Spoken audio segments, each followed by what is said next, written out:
Paano hindi ka naman maiinis? Ha? Sa araw-araw na lang, ganito trabaho niya. Ganito na lang lagi ginagawa niya. Pagtapos kumain, gagala. Pagtapos gumala, uuwi. Minsan, kakain muna bago matulog. Diba? Tama ba yun, mga kapatid? Eto pa. Ha? Naka-electric fan pa nga. Napaka-sosyal. Diba? Ayan. Ayan ang electric fan.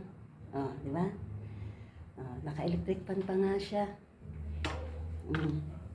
Ito lang naman ang tinutukoy ko, mga kapatid, ang alaga naming si Mochi. O, diba? Sarap lang ng buhay, guys, diba? Sarap ng buhay, mga kapatid. Kami pawisan na.